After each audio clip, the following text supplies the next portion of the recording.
But this recognition that perception is indeed a construction, and allows the possibility, opens the door that we can learn to see things differently.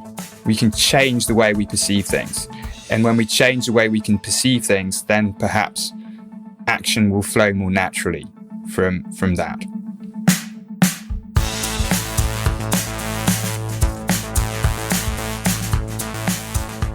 When I was a kid, I did boring things. I did things like dig holes in the garden and put a stone in it and cover the hole up with a tile. Run all the way to the end of the garden, run back, and then take the tile off, take the stone out and fill the hole in. And then dug another one. That's the kind of stuff I did. But my guest today, however, was the kind of child with deeper thoughts, perhaps because his own brain is so large. He sat around as a child thinking about the hardest problem that there could possibly be, the one that has vexed humanity forever and ever, and perhaps always will, or perhaps not, if Professor Anil Seth has his way, for it is he. Anil is Professor of Cognitive and Computational Science at the University of Sussex, and he's author of the best-selling book Being You, a cracking exploration of what it means to be conscious. Perhaps the fuzziest, most thought-about question in the history of humans. It's a question at the heart of all religions, all philosophies, perhaps everything at all. What is consciousness? Or why is consciousness? What does it mean to perceive things, and how come we do? There's no messing about here, so strap yourself in, this one's a biggie. Now, Anil's book, Being You, is a book so clever it hurts my tiny brain, but it is actually understandable. I know because I understood it in the end, and I didn't have to call up my mate Big Dave for help, not even once. Just like this podcast, his book's all about brains and how they work, how they make sense of the world and what they get wrong and why. And like all good science, there's a deep moral story at its heart. And I'll talk about that to Anil as we go on. But I love it when science communicators, Brian Cox does this all the time, right, start off talking about neurons and sciencey stuff, and they end up telling us that they've concluded we should all love each other a bit more.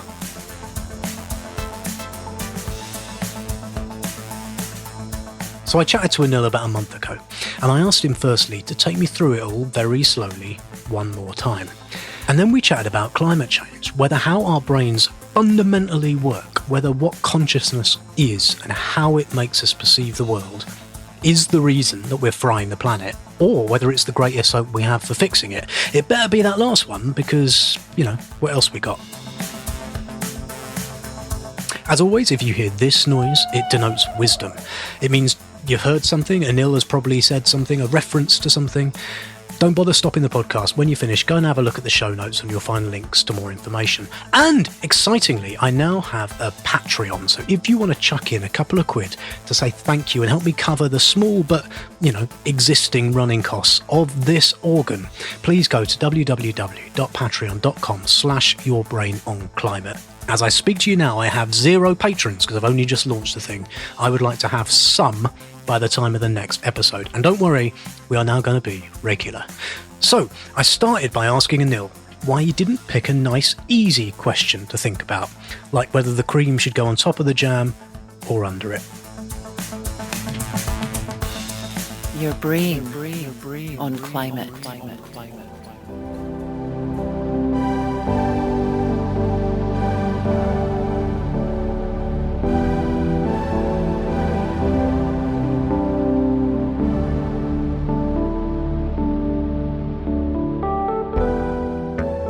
It is a hard question, but it's also, I think, one of the most persistent, interesting, engaging, and personal questions and mysteries that we still face as a society, not just in science and philosophy, but in everyday life. I got first interested in this idea. I didn't know that it was this big question in science and philosophy, but as a kid, I just at some point started thinking about, why am I me? What happens to me after I die? Where was I before I was born? Do I have free will? I think many people have these thoughts, right? It's just you tend to grow out of them and end up doing something more sensible, something that's on the curriculum at school. But or you end up going, I'm not going to think about that too much because it's hard. It's hard, but it's also, it's central to who we are. And I just, these questions about it just seemed remarkable to me that science and philosophy have delivered so much understanding about the universe. We can look into the depths of time, the far extremes of the universe. We can dissect matter into quarks and whatever's smaller than quarks these days.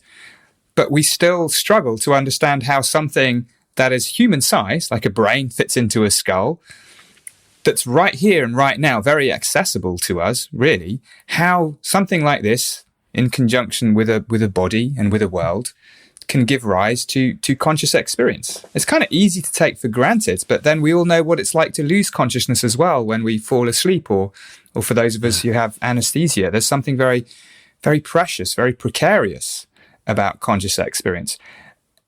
And everything that happens to us through the medium of consciousness. Everything that matters, things only matter to the extent that we're conscious of them. And so, yeah, I remained interested in this. And it wasn't that I set out from a very young age and just marched this path on consciousness research from the age of 8 onwards. Not at all. I did many different things. Can Anil come out to play? No, he can't do that. He's upstairs working on his PhD. Yeah. But eventually, somehow, in a fairly unplanned way, it ended up being what I returned to, what I was doing.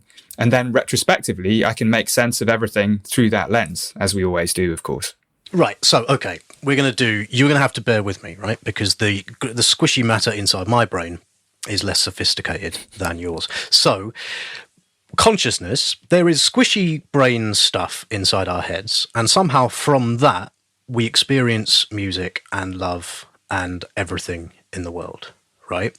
And what have you concluded about what the hell is going on there? Nothing firmly, to be completely honest. It's still a big question. You wrote a book about it. Look. There is a book. It has many pages. This is all true. I think we've got somewhere. I've certainly developed the way I think about it, and I think the field as a whole has. But of course, this is the oldest question in science. Yeah. How does it happen? How does this squishy wetware inside our skulls generate experience at all? The philosopher David Chalmers puts it as the hard problem of consciousness. It seems unreasonable in some sense that mere stuff can be the source of conscious experience. But nonetheless, that seems to be what's going on. We know if we damage the brain or the brain stops functioning in some way, well then consciousness is affected too. Consciousness stops when the brain stops. How does this happen? Well, instead of trying to attack this problem head on, which is what a lot of people do, and try to identify what the special source is that magics experience out of mere mechanism, for me, the more productive way to go has to accept that consciousness exists, because there are some philosophers that will try and convince us that consciousness doesn't really exist or is not what we think it is, and therefore it's not such a big problem. I think take it at face value. We have experiences. That's in fact the only thing we can really be sure of. And they're very intimately connected to the brain. So for me, the strategy is trying to account for the different kinds of conscious experiences we have. As you said, the experience of music, of love, of jealousy, of pleasure, of taste, of vision, visual experience, of smell. All of these are different kinds of experience. They have different properties. And we can try to understand those properties in terms of things happening in the brain and the body. And if we do that, we don't come up with a single answer like, yes, this is how consciousness happens. But we understand a lot more about the contours of the problem. And my hope is, and it's only a hope, is that as we expose these contours and understand much more about the nature of consciousness in humans and in other animals, then this deep sense of mystery that there's something fundamentally inexplicable will begin to dissolve, will begin to lessen, the fog will lift, and we'll see, in fact, that yes, we can understand the experiences of the world around us and the experience of being a self in terms of the brain. There may still be a little residue of mystery that remains, but maybe there won't be.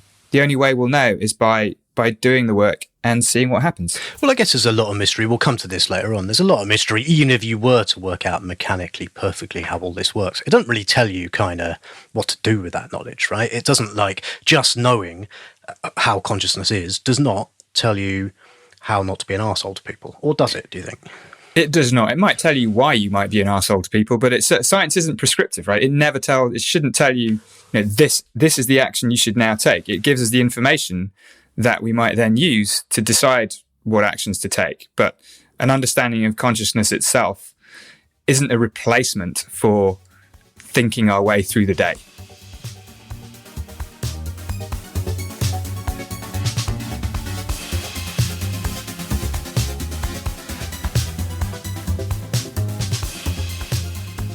One of the things at the heart of your book is this idea that we have it the wrong way round in what we instinctively think about how consciousness and perception works, right? So what I think is I see a bus and there's a bus there and I go, oh, brilliant, I have perceived a bus. And then my brain goes, now I'm going to respond accordingly to that bus, right? But you go, it's the other way around, that our brains are kind of sending out signals into the world and eventually kind of work out that we think there's probably a bus over there based on the fact that we've probably seen things that are buses before. So it's but I haven't explained that very well, but that thing about it being completely the other way around is quite important. Right? It's sort of as you explained it. I think there is this other way roundness, which is quite important. I don't think it's that the brain literally sends signals out into the world. I mean, there are some creatures for which that's true. Bats do this with echolocation. They send out sound waves and listen to the echo. And some very old classical Greek theories of vision actually propose that the eye indeed sends light out into the world. And I think there are some fish deep in the ocean somewhere, some of these weird fish that exist in the deeper realms that actually do this too. But generally we don't do this. Our eyes, our ears receive signals from the world. Where the other way roundness comes is in how we feel about the relationship between what we perceive and what's going on in our brains. So just as you said, it seems as though I open my eyes, I see a bus. It seems like my brain is reading out to the extent that it feels like anything. Most of us just take it for granted, but to the extent that it feels like anything, it feels like we're reading information out from the world into our minds and forming this perception bus and then deciding what to do, get on the bus, not get on the bus, is the right bus, is the wrong bus. As if the world is pouring itself into our minds through these transparent windows of our eyes and our ears and so on. The other way roundness is that the perception of the bus isn't the brain reading out the world by using the sensory information that's coming in. The brain is always making predictions about what's out there in the world, and it's using the sensory information to calibrate, to tune these predictions, to error correct these predictions. And what we actually perceive in my view, is not a readout of the sensory signals. It's the content of the brain's predictions that come from the top down and from the inside out. Right. Which kind of makes sense, right? Because there is, I'm getting metaphysical about buses now. There is no such thing as a bus, really. I mean, there is, but what a bus is a thing on wheels. But what that actually means, whether it's a bus or not, depends on all sorts of stuff, like whether it's moving for a start, and whether it's on the road or on a pavement or whatever. And so everything pretty much that's out there only makes meaning to us because we determine what that meaning is, right? Yeah, our brains impose structure on the signals that we encounter. So this is not to say that nothing exists. You're quite right. If a bus is across the road from me, there is something in the physical world there that has wheels and so on. But the way the bus will appear to me in my conscious experience is dependent on the brain. That's a construction of the brain. And that's true for some things more than other things. Like it's more true for color than it is for the solidity of the bus. Let's say the color of the bus is relatively arbitrary, and colors really don't exist objectively in the world independently of a brain or a mind. Right. Hence the blue, hence the dress. The famous dress, which was either blue or black or white and gold, depending on your brain, frankly. Listen,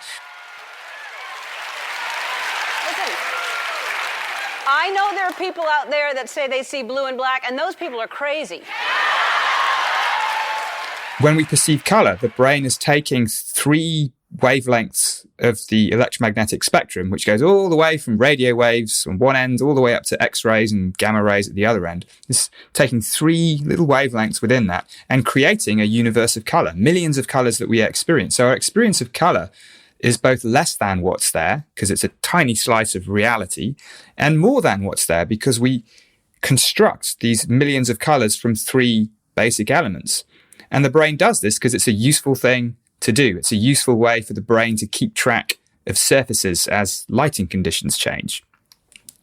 And Cézanne said this. You don't need neuroscience to say this. Cézanne said that color is where the brain and the universe meet, which I always think is a lovely quote.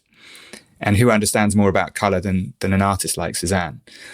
Other properties of the bus are mind independent. It still has solidity. Very much it still moves. So if you stand in front of a moving bus, it will still hurt you very much whether you're looking at it or not.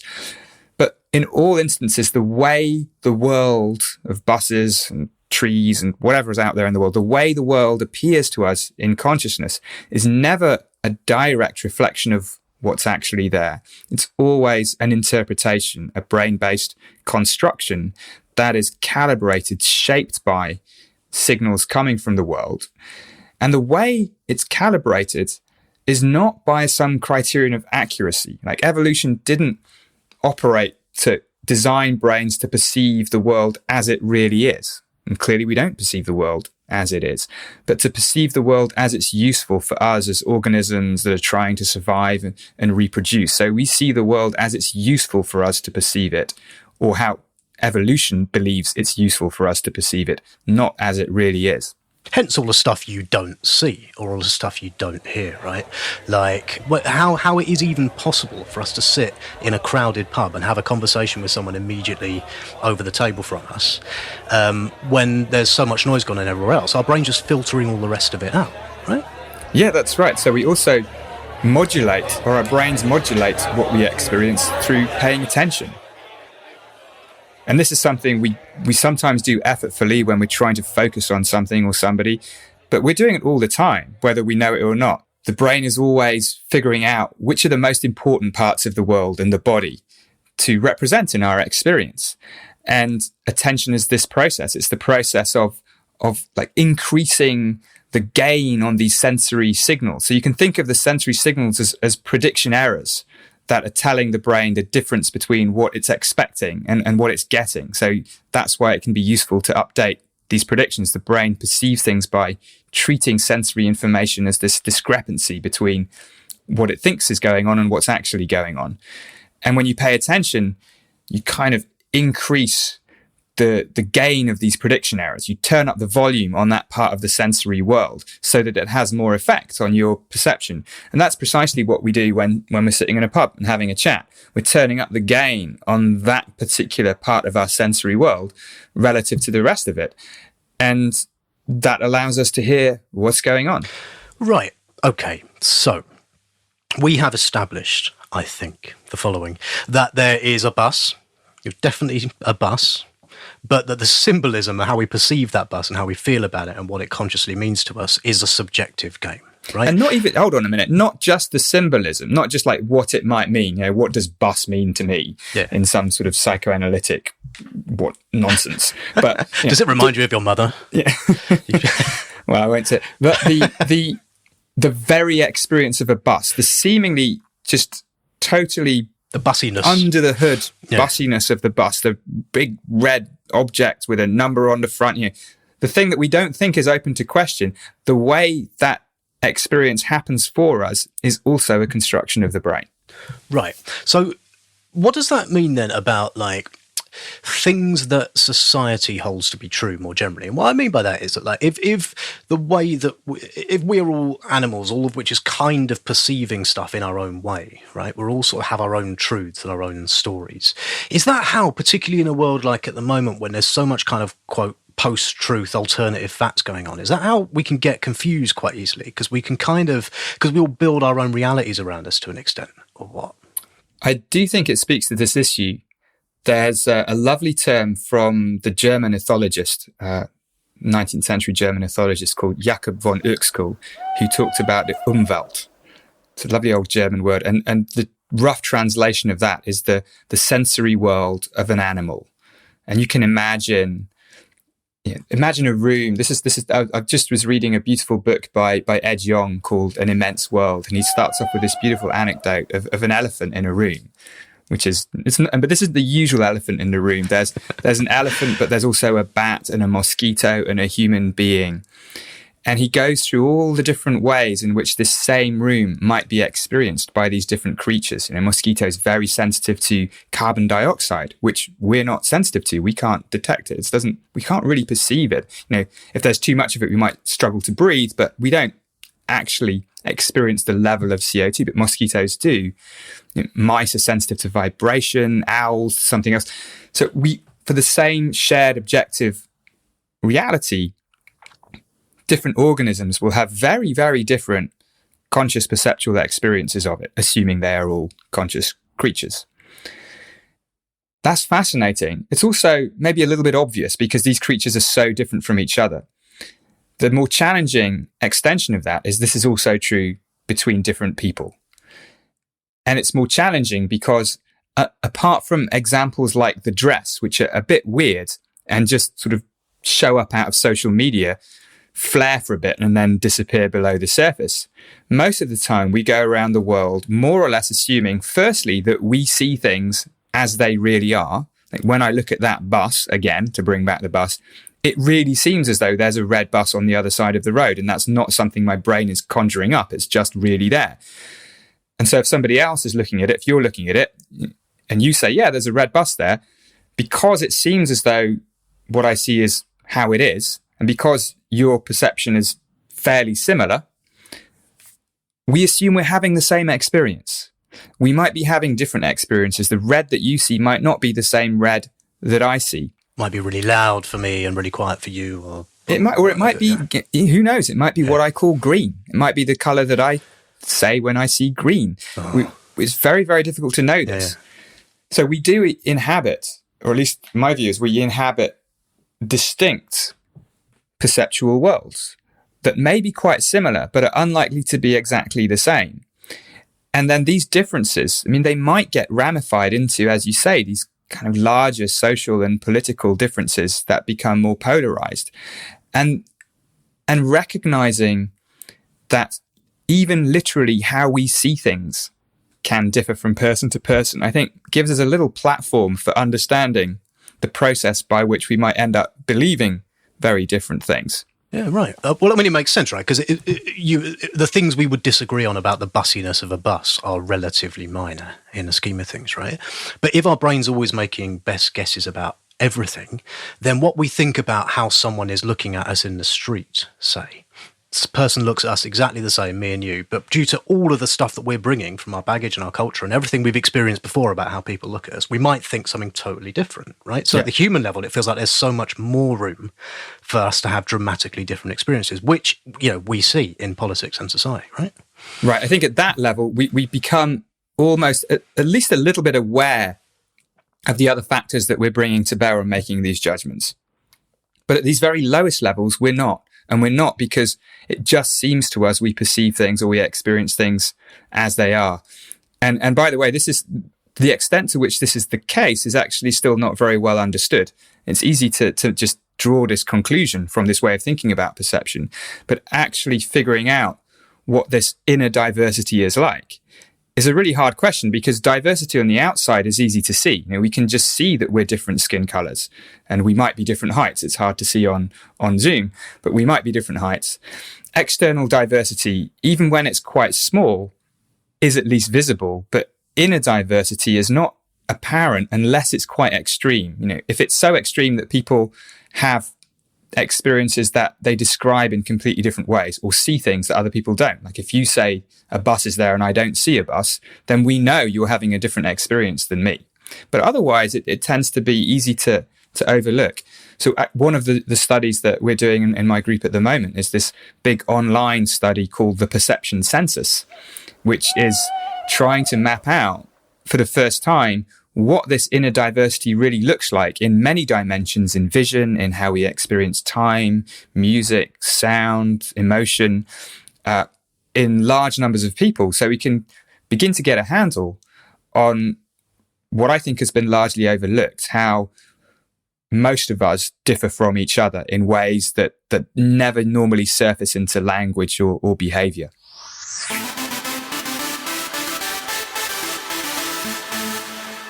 Your brain on climate.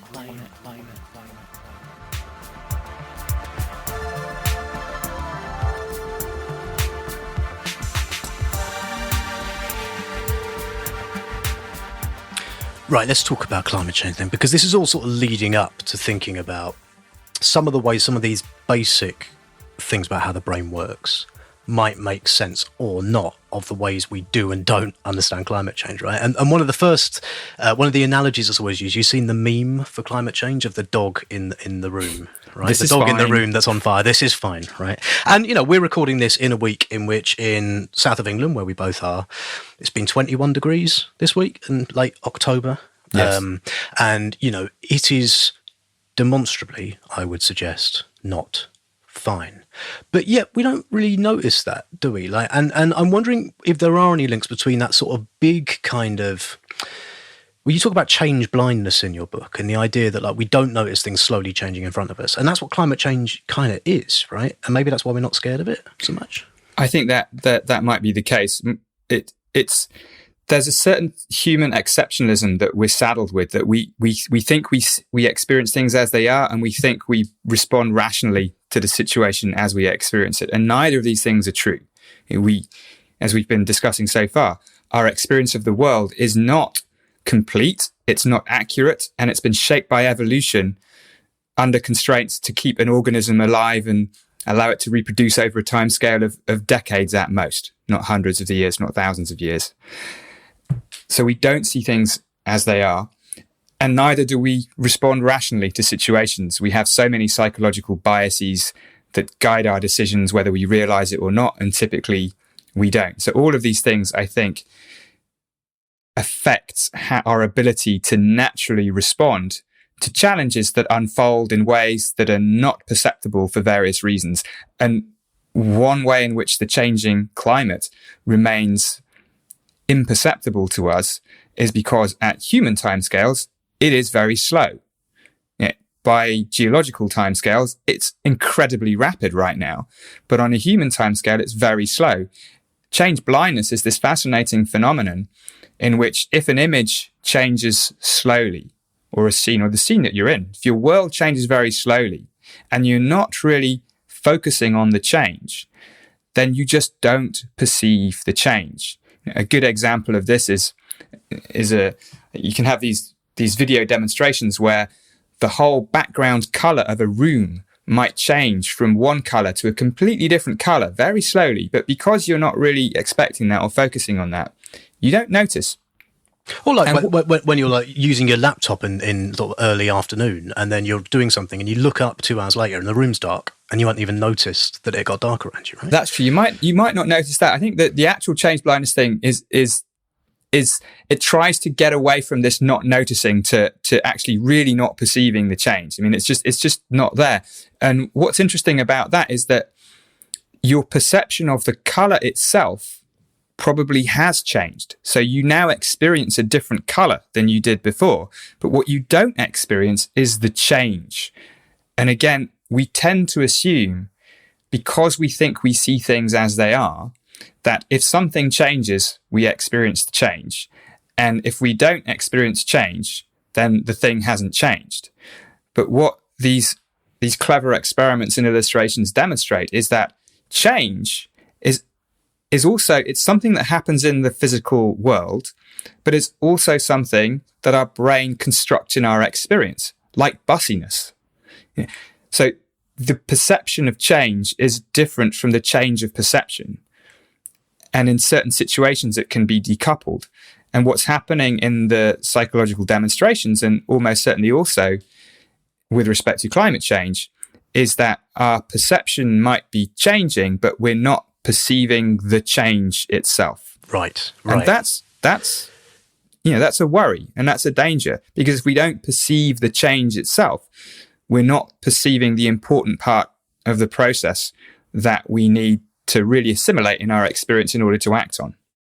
And the timescale thing, as you say, is part of the problem with that, right? Because this is not a thing that's changing overnight, and we'll wake up and go, "Ooh, a massive thing has changed." We'll just kind of, it's a long-term sort of thing. And like, what else is there about the way that our brains kind of work in your understanding that make it harder for us to perceive some of the threats of climate change? What other biases are at work? I mean, I know there are about 100,000 of them. Oh, there are probably, there's very, very many. And there's I think change blindness is probably one of the most important. There's the immediacy of it as well. Even if we perceive it, we have the sense that it's not a threat to us in the here and now. And we always discount things in our mind when they're not affecting us in the here and now, whether that's saving money for the future or any other activity that we do. We're just very bad at doing this because evolution, again, has kind of built into our minds the prospect that it doesn't really matter what happens to us a few decades down the line. What matters to us is that we survive long enough to reproduce and raise kids, and that's basically that. So we discount the future. So that compounds the change blindness in not allowing us to deal in ways that we should with what's happening in the climate. And I think there's also another thing, which is social consensus. And this may be both a problem and a source of optimism in some ways, that what we perceive is I believe, and this is more speculation than evidence-based, but I think it is strongly shaped by our social context. Although there is widespread recognition now that climate change is real and that we're in a climate crisis, it's still not something that people generally agree that they experience. And until people generally agree that they experience it, we will tend to discount our own personal experience of it too. This is good because you've got to the optimism faster than I hoped you might, which is a good thing because it could be very easy to conclude from the chat I've had so far that human brains are insurmountably incapable of dealing with this thing. But thinking about what one might do about it, bringing that sort of the experience of change and the experience of sort of closeness, those two things feel like our brains might go, ooh, hang on a minute, I'm more likely to perceive that. I actually think there's quite a few reasons to be not cheerful about this, but sources of potential optimism in the face of the doom signals that we're seeing every day. One is the most basic, which is that we at least have the raw materials in our brains to deal with this problem. We are capable of thinking long term. We know we face this problem. We can make projections about long-term consequences. So we have the requisite cognitive resources to engage with this. And that should not be taken for granted because I like to emphasize our continuity with other animals. I think human exceptionalism has got us into an awful lot of trouble, the climate emergency being one prime example of it. But it is nonetheless true that humans are distinctive in some ways, and our ability to invent technologies and to think on timescales far beyond an individual's life is almost certainly unique to humans. So we have the raw materials. We're just not sure how to use them correctly yet. So I think that's one basic source for potential optimism. And then you're right. Another source for potential optimism, and so I'm hedging my bets by calling it potential optimism rather than actual optimism. A potential source of possible optimism. Yeah. I'll take it. Yeah. That's as good as I can get right now. But this recognition that perception is indeed a construction, it allows the possibility, opens the door that we can learn to see things differently. We can change the way we perceive things. And when we change the way we can perceive things, then perhaps action will flow more naturally from that. Everything is so dry here, and it's been drying out for 2 years, so it's very volatile. And of course we have the eucalyptus, which is in the air. It's volatile too, so it just explodes. It's very, very terrifying. There's another source of optimism which sounds a bit paradoxical, but it's the fact that climate change now seems to be not only just slowly increasing temperatures, but it's also expressed in an increasing frequency of volatile events. We see storms, we see fires, we see floods, we see heat emergencies, we see cold snaps. This is, of course, not a good thing. It's already creating economic, social disruption, all sorts of disruption to wildlife too. But it's something we can perceive. Unlike the slowly changing temperature, people experience a heat wave. They may not draw the right conclusions from it yet, but it is something that is tangible. So this is a weird, I don't know whether it's a source of optimism or just like making the best of a bad situation, but it may be a way in. It seems to me the first time in the whole history of discussions about climate that we're at a point where many people, perhaps the majority of people in the world, have experienced something that could be plausibly directly linked to it. Now, this is not a strategy. I don't recommend increasing the number of climate disasters that are happening in the world as a strategy for dealing with it. But I think recognizing that that's what's going on and figuring out how to capitalize on that might be a source of potential optimism. I've thought for a while that there's an intense kind of weird optimism in the fact that we may realise that things don't happen linearly. Because I think our brains are very used to thinking in straight lines about stuff, but the climate system is not responding in a straight line. But then neither is, like, humans are capable of responding not in a straight line as well when they need to. Like how quickly something like the movement for Black Lives can become a sort of global thing when a few years before it was, not a global thing, and how fast that can happen does give me optimism. Yeah, that's right. Tipping points can go in both directions. And we tend to think of tipping points as negative things, because the way the climate change is unfolding now, they are mainly negative. We're going over bad tipping points. But yeah, they can also go the other way. And especially when it comes to social attitudes, social behaviors, things can change really quickly. And I think that's a very good point to emphasize too.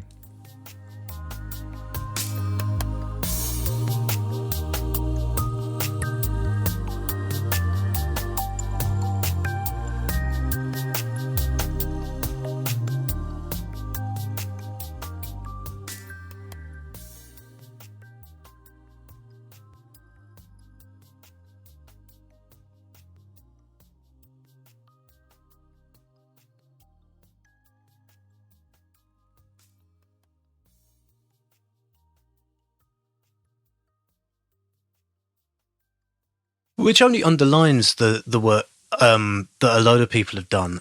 The Centre for Humane Technology have done some amazing work on this, about kind of how dangerous divisive narratives and kind of post-truth nonsense, social media and all of this can be. Because if what we want to do is kind of get to Anil is right state, where we all understand that our brains are confused little monkey brains and we can think differently. We want to get to that state, but yet we're surrounded by more and more and more noise that makes us think we are right in whatever it is we perceive. That sounds hard, right? So do you propose smashing Twitter into little pieces? Oh, well, today came the news that Elon Musk's purchase of Twitter has gone through, apparently. So maybe that would be the right idea. That's fine.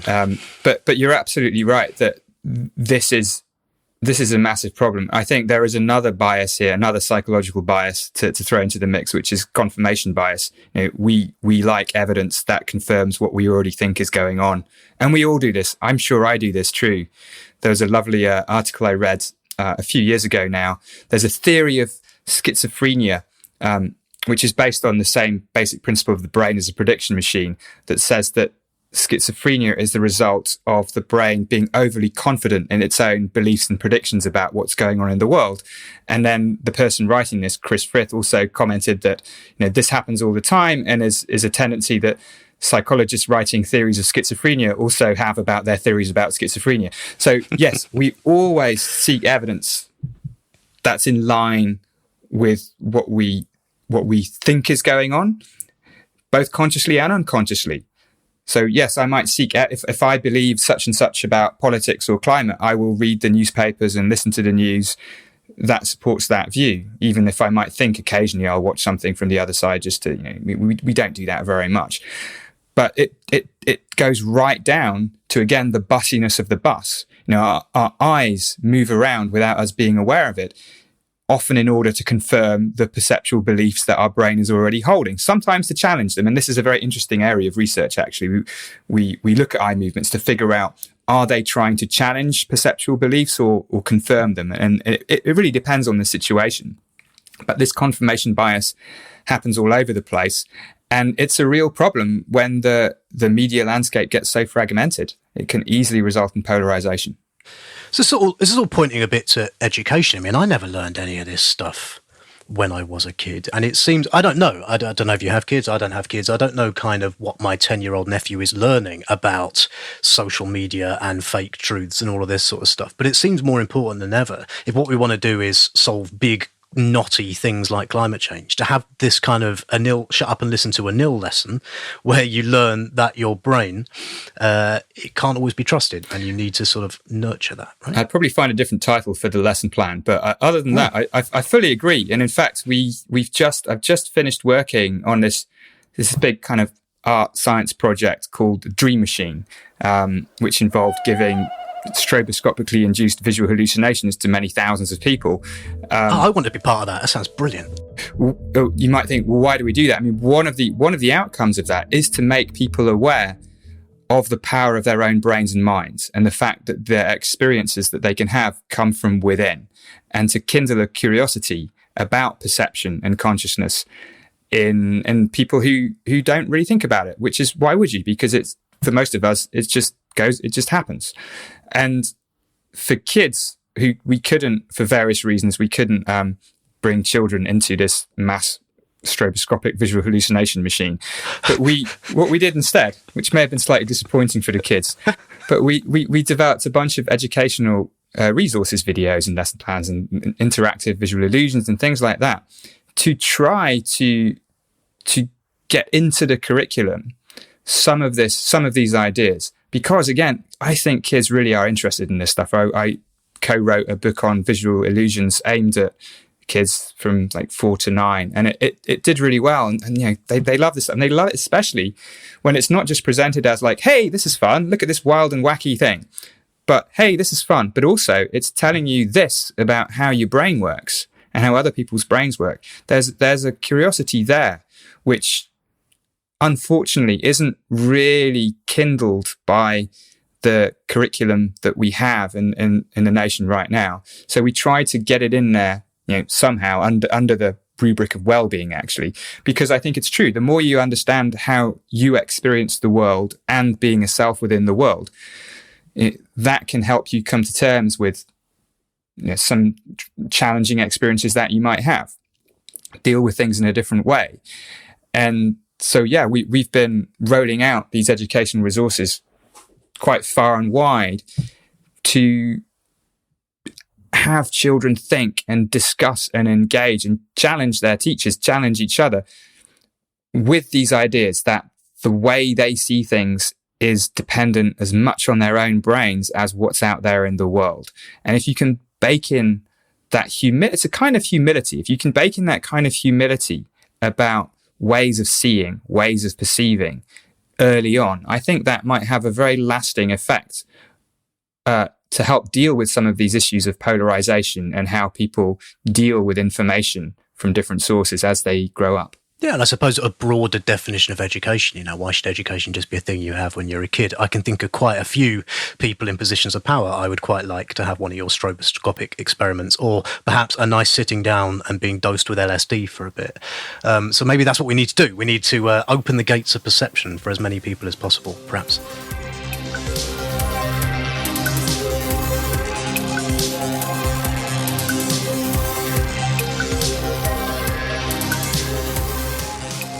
One of the things that's so beautiful about your book, and about you, if I may say so, is that this isn't just a book about science, gripping and interesting though the book about science is. It ends with a kind of profoundly moral statement. You arrive at basically going, look how wonderful and amazing it is that the brain can produce this consciousness, that we can have these perceptions. It is wonderful and special, and we should protect it. It should be like the ethics of humanity to kind of protect and cherish other people's and other animals' conscious experiences. You kind of end up calling for like this to be an ethical job for humanity as a whole, to sort of cherish this wonderful thing that you found. So thank you for that. No, thank you. I do try to end on that note because I think it's really true. And I think it's really an important lesson that I've learned from working in this area for many years. And certainly there's this idea that consciousness is an everyday miracle that happens for each of us that we should not take for granted. And especially when, as I've done in various research contexts, see how it can go wrong in psychiatry, in neurology. It's a very fragile thing. And it's the source of everything that matters to us. So it's worth cherishing. It cannot be taken for granted. And it is almost certainly present in many different ways in other animals too. We're used to seeing David Attenborough take us on these tours of the wonderful diversity of life on Earth. From the outside, mainly, we see all these fantastic fish and amazing creatures that look amazing, have these wonderful behaviors. But it's also going to be true on the inside. There's going to be such a rich diversity of inner experience throughout this planet that we also should cherish.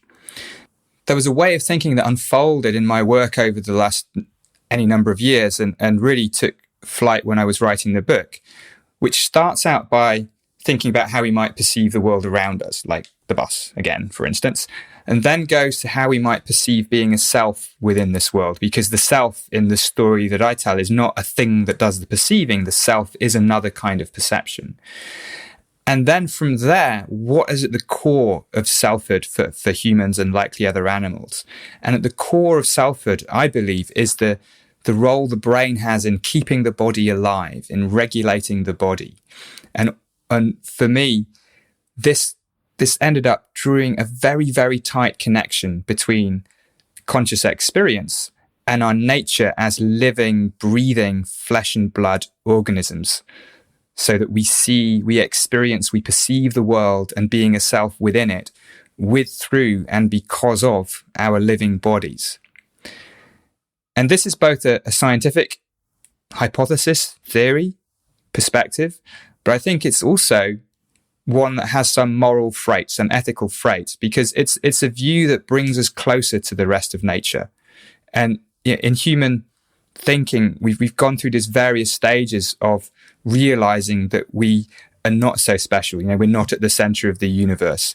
We are related to all other animals. And consciousness is almost this last bastion of human exceptionalism, where we think we have these rational minds which are immaterial and they're apart from the messy biological, physical world that's out there.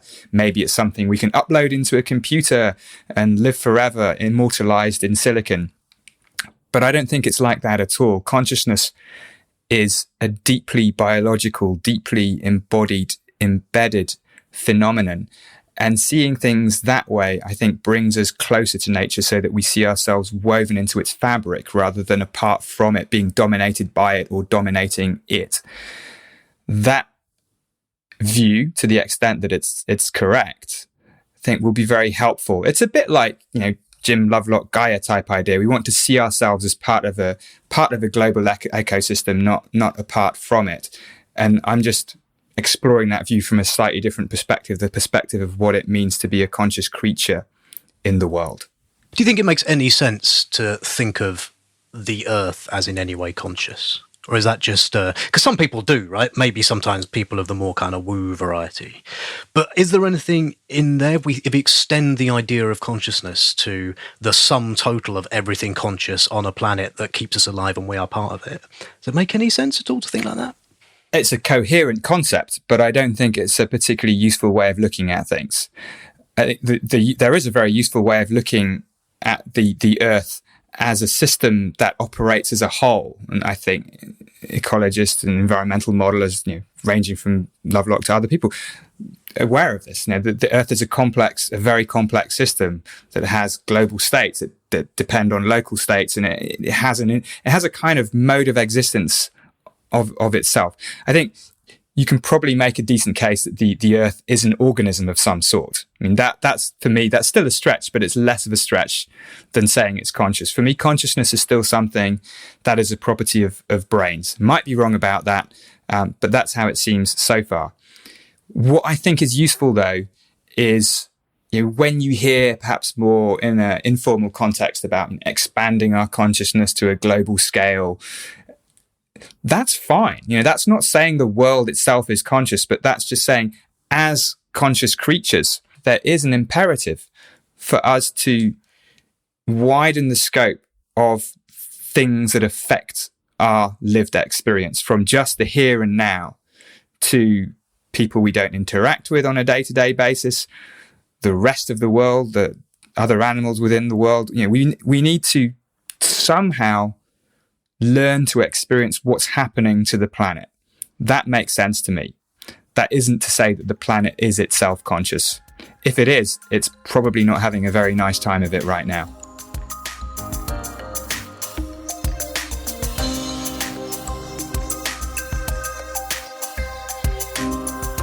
Anil, thank you so much for coming on Your Brain on Climate. Your book is Being You. I have read it. Anything you'd like to plug other than the book? You got anything else coming up? Oh, what's that census you're doing? Absolutely. No, yeah. So this is an ongoing study, and it's really valuable to the extent that large numbers of people take part. So it would be wonderful if any of your listeners would like to help out with this research. It's called The Perception Census. You can find it at dreammachine.world/perception census, but probably the easier way to find it is to go to my website, anilseth.com, and you can find a link easily from there. It's 10 different sections, all about different aspects of perception. You don't have to do all of them at all. Each one takes about 30 minutes, and you should learn something about perception and about your own particular way of perceiving the world by doing this too. But it would really help us. So if you give that a go, I and my team would be immensely grateful.